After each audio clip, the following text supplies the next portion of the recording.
Hi there, and thank you for joining us on the Overcomers Overcoming podcast.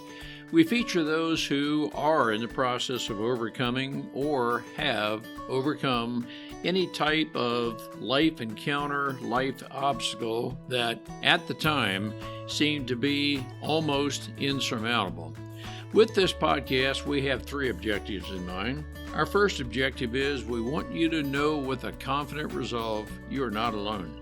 We want to work with you. We want you to know there are others who are working with you, who want to help you through whatever you are encountering, and together we will get through whatever you're experiencing. Our second objective is there are multiple options for any life encounter you are facing. We want to help you develop a resolve that there are various options and solutions to any life dilemma. Our third objective is to help you with critical thinking skills. If you're encountering something that was possibly a decision you made sometime in the past, and if you had the opportunity for a life redo, you would make a different decision. We want to help you with those critical thinking skills that can help you make an informed decision and not encounter what you're going through at the moment.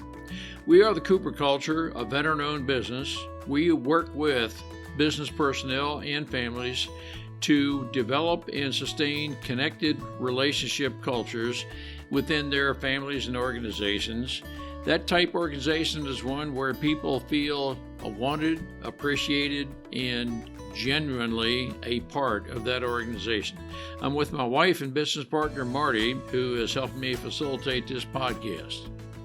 Today we feature Kathleen Donnelly, Israel, who discusses with us her life of the way things used to be as a child and her marriage. She documents what she went through in life in her book, Wisdom on the Camino, a spiritual journey sharing forgiveness and possibilities to inspire the rest of your life.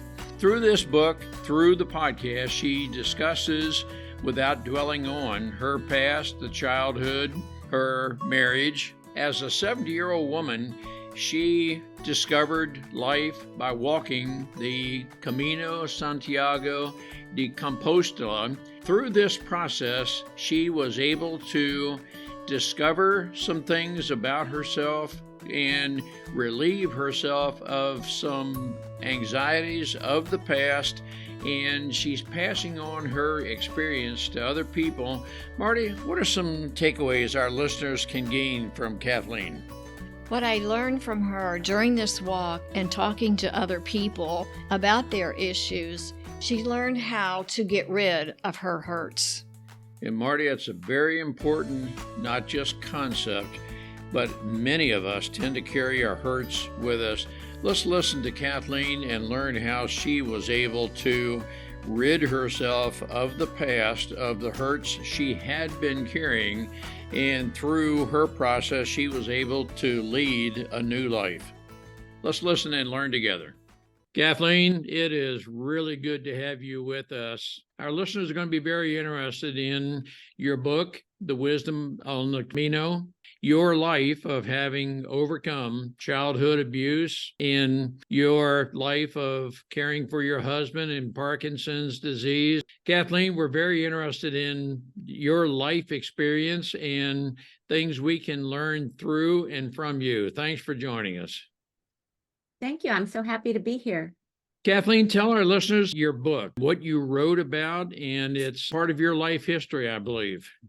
Right. So it Wisdom on the Camino, a spiritual journey sharing forgiveness and possibilities to inspire the rest of your life, by Kathleen Donnelly, Israel. I took care of my husband he had Parkinson's disease for 18 years, but the last 10 years he was totally disabled. And so I had to be home with him, would go online and study with a whole bunch of enlightened thought leaders, because I had a lot of abuse as a child. My father was an alcoholic, rageaholic child molester. So I had some stuff to get through. I was in my 60s, basically, I studied, like I would go online. There's this guy, Darius Barazenda, and he has healers on his, I guess it's a podcast. I don't know what it is. I never didn't know about podcasts back then. I would listen to him, and then he would have a guest on, and I would maybe buy their program, or maybe they would give their healing away for free, But I would like buy a program and I would do the work. I would listen to the sleep tapes and do the work, And then that one got not as interesting to me, and God would send me another one, and I would study his work or her work or whatever. After doing that for so many years, I just really felt like I had done a lot of healing, and I felt like I had some stuff to share that I wanted to write a book about. When my husband died, 2018, I went on the Camino Santiago. It was kind of like a trip to, start my life off again. And my health was really poor because, if you're a caregiver for that many years, you get poor health, actually. I've spoken to many people, they say that too. I went on the Camino. I walked 500 miles across northern Spain. And I met so many people along the way, and I shared with them the healings, because one of the things you do when you're on the Camino is you say to each other, why did you come? And then you get the story of why they came. So I felt like I had some healing knowledge for some of the people that I met. So when I got home, I thought, well, I better write that book. And then I started with the outline of what I wanted to share. And I thought, I just got cold feet and I didn't want to be teachy. I remembered I told all those things to people on the Camino. And so I wrote my book about walking the Camino and telling people those things. So it's got my healing message in it, but it also has the narrative of the beautiful Camino that I walked. Your life of healing, I'm going to read into that, Kathleen, transformation, which includes forgiveness. I'm reading two major parts of your life into what you just described. One is your childhood abuse, and then overcoming and restarting life from being a caregiver for your husband who passed away approximately 5 years ago as of this recording. Yeah. But Kathleen, I'm just sensing you had to heal, forgive, restart life, and not to a degree, not carry forward whatever childhood abuses you experienced. And while you loved your husband and you had brought him through that, you overcame, but you needed to restart life. I'm not trying to read into anything, but that's what I'm processing you're saying and what your book is maybe largely about. Yes. I have kind of a philosophy that I developed over the years. And it may be that God told me it, or maybe I just made it up. I don't really know. But I think that before I came into this earth, I was a low vibrational spirit out in the universe with God. And I heard that if you come into the earth, you can raise your vibration. And I felt like I wanted to raise my vibration because God has a very high vibration. I want to be close to God. And so I decided, even though bringing in that low vibration into the earth would attract really a crappy life, I decided to do it anyway, so I could raise my vibration. One of the best ways to raise your vibration is unconditional love. You can't even do unconditional love unless you have adversity, because it's easy to love the people who love you. There I was, came into this earth.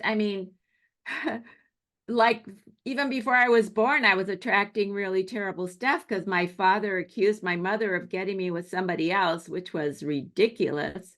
But anyway, he was just a real troubled man, And so I, lived through the life of my childhood with the abuse. And even in my marriage, my husband, he never wanted to do anything I wanted to do. It was just like a total awful life, actually. You hear the story of why do bad things happen to good people? Well, I came in here to raise my vibration. Obviously, I had a good intention coming in. I think I was just attracting all that stuff with my sad thoughts, because when you've had a sad life, it's really easy to have sad thoughts. I remember when I was a teenager, my mother said, well, no wonder you don't have any friends. You never smile. She didn't know about the abuse. So I married Ron. He was a wonderful guy. What a blessing. But like I say, he never wanted to do anything I wanted to do. So I just decided to figure out what he wanted to do, so at least we could do something, So that was kind of my life. I really, I had post-traumatic stress disorder, and I feel really bad that my kids had a mom with post-traumatic stress disorder, but I guess they attracted that too, just like I attracted all that stuff that happened to me with my sadness. If you have a low vibration, you're sending out a low vibration, you're just going to bring it in. So anyway, while I was taking care of Ron, I found out about some really cool stuff. One of them was the Ho'oponopono. Have you heard of that? I have not. Okay, so Ho'oponopono is a Hawaiian healing technique for the family. You don't have to do it with somebody. You can just do it all by yourself, or you can do it with somebody. But anyway, it's like it's like a miracle. Like you say the prayer or incantation, whatever you want to call it, and then it looses the binds that we have with people that cause them to ruin our life or whatever happens that is awful. What it is, it starts out with, I love you. And I call it the big I love you. I love God. God loves me. God loves the other person. The other person loves God. And if you can say, I love them, that's a good thing. But if you can't, you don't have to. So I love you. I'm sorry. And it's not, I'm sorry I did anything, but I'm sorry the situation exists between us. And then, I love you. I'm sorry. Please forgive me. And it's not forgive me, I did something, but forgive me for what's going on in me that caused me to attract this. So there's something going on in me, and I'm attracting this awfulness out of this person or whatever. So please forgive me for what's going on in me that caused me to attract this. And thank you for showing me this so I could heal. So thank you. Thank you for showing me this. So, because if that person didn't push my button that I have inside of me of pain, I wouldn't know about it. So I couldn't heal it, So thank you for showing me this so I could heal. And then I love you. I love God. God loves me. God loves the other person. And maybe by then you can say, I love them and they love me. So that was a major thing that I got a healing from, because it made me realize that all these people that ruined my life, I attracted it in. And it's like, it's not a shame thing. It's not about shame at all, but it's about taking responsibility for sending out that bad vibration that brought in this awful stuff that I'm experiencing. That really helped me. And one night, Ron and I were on vacation in Maryland, actually. I was laying there in bed, and my monkey mind kept bringing in all these memories of sad stuff that happened to me. And so I thought, well, I think I'll do the Ho'oponopono. So I started do the Ho'oponopono on it, and I started feeling shame. And I thought, oh, I must be doing it wrong because I'm feeling shame here. That's not what this is about. And so I changed it up a bit. And so when I said, I love you, I'm sorry, please forgive me. And then I said, I forgive me, and I forgive it up. And I actually felt this refrigerator-sized pain come out of my heart and go up to God. And I was just like, wow, that's cool. All night long. I mean, I didn't even sleep that night. My monkey mind kept bringing me stuff, awful stuff to think about. And so I called it my extended Ho'oponopono. And I kept releasing all this pain out of my heart all night long. And, I didn't sleep all night, but you know what? I was really, I don't know, relieved, or I just had a really good day the next day, even though I was really should have been tired because I had released all that pain. And, if you've been thinking about awful stuff for a really long time, it's going to take some time to get it out. So I spent years getting stuff out. And I really feel like I'm much clearer now. Actually, when you're sad, there's actually free floating spirits on the earth. And though if a sad, free floating spirit sees that you're sad, they'll come over and attach themselves to you. So you get to be sadder, number one, and they get to feel the sadness through you. I got rid of a lot of those guys. Anyway, yay. Two thoughts come to mind. I want to ask you one at a time. It sounds as if you may have experienced some number of decades of wishing you had not experienced what you did. One I sense is your dad, another one is a less than optimal marriage. Did you at some point feel some part of your life had been wasted? No, because like I said, you can't even do unconditional love unless you've had adversity. So yeah, I wish I had found out about this sooner. Yeah, that would have been nice. And really, I want to talk to young people and tell them that, about keeping a good thought so you can bring in some good stuff. But maybe some people just need to go through some stuff too. The time to turn around is like now, even if you're 60, you know what I mean? I do. The So, other thing about what I think you're saying, and it's how I'm processing, and certainly correct me if I'm wrong, if we continuously think negative, think about the things we don't want to be, don't want to experience, and so forth, we focus too much on the don't, we tend to attract that on which we focus, the negative. Did yeah. you experience some of that in your life, or do you know that to be a truth? I know I was in a prayer group once, so full of my abuse that I talked about it. That was like my topic. I felt like maybe I felt like I needed to tell on my dad or something. Maybe I don't know, but this lady in my prayer group, these are holy people, right? And she said, "Well, why don't you just make up a good story?" And I looked at her and I thought, well, that wouldn't be true. But now I think that was good advice to make up a good story. My sad story does not help me at all. And the more I proclaim it, the more it makes it real. So what I need to, the Ho'oponopono really cleans it. It cleans it really good. And really, it's like a soaking prayer. You have to do it a lot for a long time. Even still, like I go out and water my yard and I hold the hose on the one plant. I love you. I'm sorry. Please forgive me. Thank you. I love you. And I go to the next plant. I'm like doing it just to keep myself clear. And I hope that when awful stuff happens, I will think of doing that. Sometimes I'll get caught in some stew of negative thinking and I'm like, what did I do to myself? Maybe I'm going to be attracting crap tomorrow because of that. And so I'm like, what did I do to myself? So my main focus is to actually think a good thought so I can bring in some good stuff. And also, I've got other ways of raising my vibration. Like one really great way to raise your vibration is to praise. You can praise God, you can praise people, but praise really raises your vibration. And I think, in this day and age, a lot of people get into praising their children, and some people are like, geez, that kid hardly did anything, and they're getting all praised. But you know what? It's really good for the praiser, and it's good for the praised also. So no, you can't do too much of that stuff.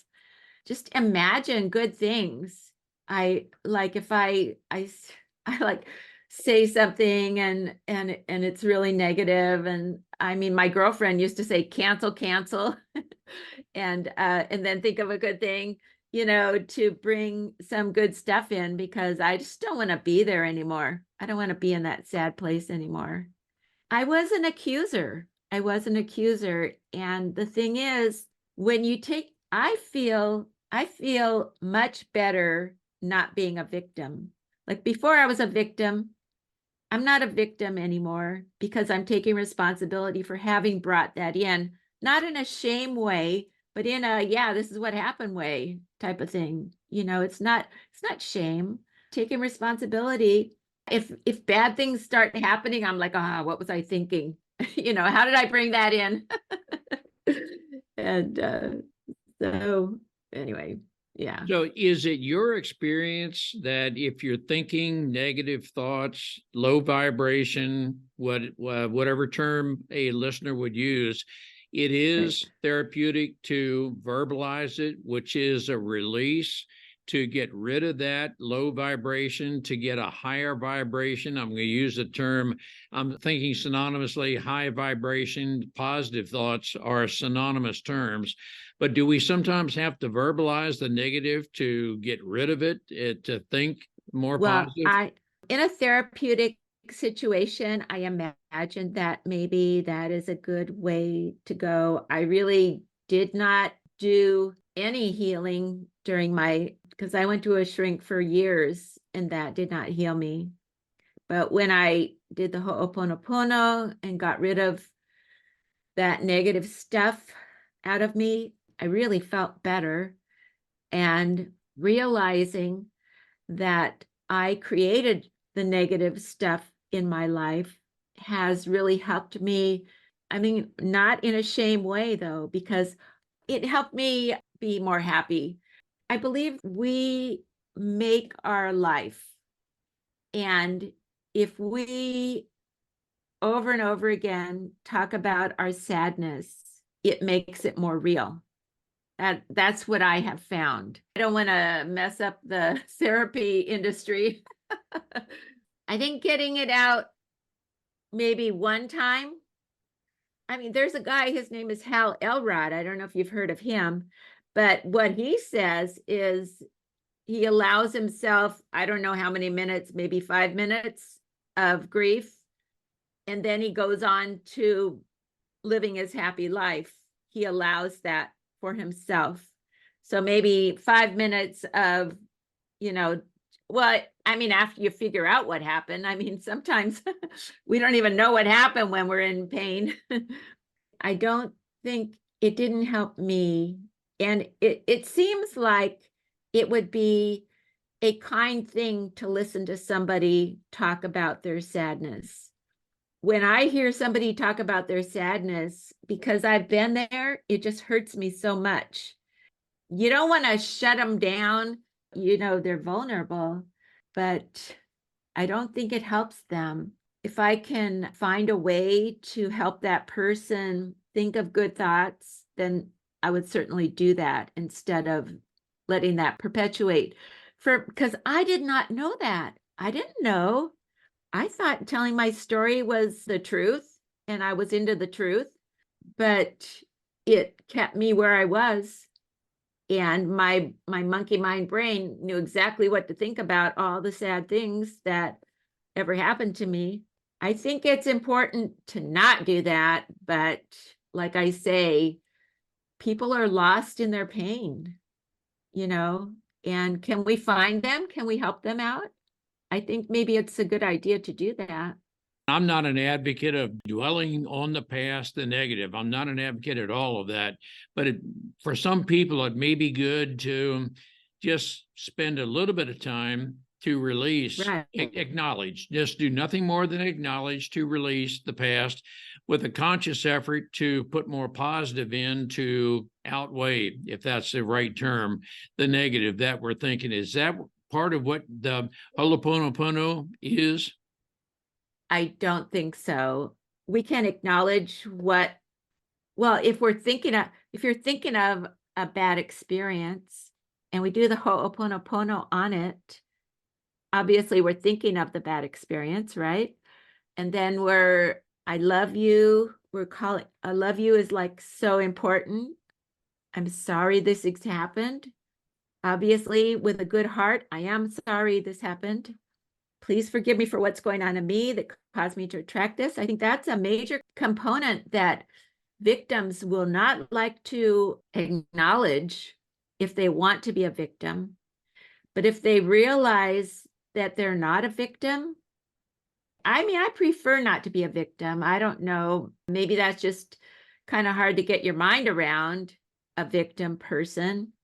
Who was that guy in the concentration camps that said, what was his name? I forget. He said, you can't me give up and have sad thoughts all the time. Viktor Frankl, wasn't it? Yeah, he wasn't into dwelling on it. He very, like, even when it was happening, he's like, you can't control me and make me bitter. That's valuable. I'm interested in your mindset. Did you have to make a very special attempt to not be a victim, or was that somewhat natural for you? No, it when I realized, I mean, I was a victim. I was a victim. When I realized that I had attracted it all with my valiant spirit, who decided to come in here anyway, knowing that I would be attracting awful stuff. I knew that. I think I knew that out in the universe with God, and I wanted to raise my vibration. And I honor my valiant spirit who decided to come in here anyway, knowing I would attract all that stuff. And now realizing that I don't have to be a victim, because I can take responsibility for attracting all that in. All those people were hurting people. You're going to think this is weird, but I had attracted all these spirits around me that were sad spirits. And anybody with a clean spirit coming near me would be like, get me away from her. I don't want to be around that. I mean, I didn't know I had all those spirits around. I couldn't see them. I don't see spirits. But their spirit could see that spirit. And maybe they would be negative on me because of that. All that stuff is going on and we don't even know about it. I don't think that I need to forgive anybody anymore. I think forgiveness is really important. But for me, I don't think I need to forgive anybody because I attracted it all in. I did. Kathleen, I want to ask you to try to think in the context of a listener who may be dwelling on the past, the negative, and so forth. Can we close out with your thoughts of how you can help that person? In other words, you're listening to this person and you're just hearing a lot of negative. They're reliving their past, the negative, and so forth. How would you help them get started on a new future? Well, I'd ask them if they had heard about Ho'oponopono, number one. And then I would explain it to them and give them a tool to use in their life to clean themselves. It's a cleansing you do for yourself. I mean, you can do it with a person who hurt you, and maybe that will be good, especially in the family, but it's not necessary. And it just loosens our binds with those people who have hurt us. I would tell them to honor their valiant spirit who came here perhaps to raise their vibration, and knowing that all this would be going on in their life. And now is the time to clean yourself of that so you can have a happy life. It's not too late to have a happy life. Do us a favor, Kathleen. Remind us one more time as we close the name of your book. It's Wisdom on the Camino, a spiritual journey sharing forgiveness and possibilities to inspire the rest of your life. I have a gift for my readers. Right across from the table of contents, it says, read this first, and you can opt in to see the pictures. My friends told me that I should show my pictures in the book, and I was just like, yeah, and then the book's going to be $50. That wouldn't be good. And so I made a website with portfolios and galleries of my pictures that I took on the Camino. So you can read chapter 1 and look at the pictures of chapter 1 online. That's an interactive type of book. That's just great. Do you have a website? Wisdomonthecamino.com is my website. You can get the book on Amazon. But I have to tell you, if you get the book on Amazon, if you do the Kindle thing, please read it or page through it or something, because I get paid per page that people read. I don't, if you buy the book, I don't get that money. Or else you can buy the book. I have a really nice cover designer, was amazing. Kathleen, on behalf of our listeners, thank you for passing forward valuable life lessons. Thank you also for choosing not to be a victim, but rather being a victor over. There are many of our listeners who need to learn how to do just that, because there are some listeners who unfortunately are stuck in the past. We need to help them to live today and forward. There is a better life in spite of what we may have endured in the past. Thank you for living the life you're living, passing forward your life lessons learned. And thank you for your life and helping others to overcome their past. Oh, thank you too. We appreciate having the opportunity to share our and our guests' life experiences with you. The Cooper Culture advances organizations to achieve and sustain high retention rates, connected communication, and trust through personality insights and principled leadership. You can contact us at our website, thecooperculture.com, and you can contact us directly at ron@thecooperculture.com or Marty, Marty, at thecooperculture.com. We work with you to help assess aspects of your culture to advance the environment and people to their best performance. We do that through our staff of certified personal performance coaches, leadership trainers, keynote speakers, and DISC personality behavior experts. You can book a speaking engagement directly through our website by contacting us at ron@thecooperculture.com. We look forward to sharing our life experiences with you, some of which are profound, some of which are pretty funny. Some of those life experiences are ones we'll never do that again because we've been through stuff. We truly look forward to working with you, speaking with you, helping advance you in any way that we can.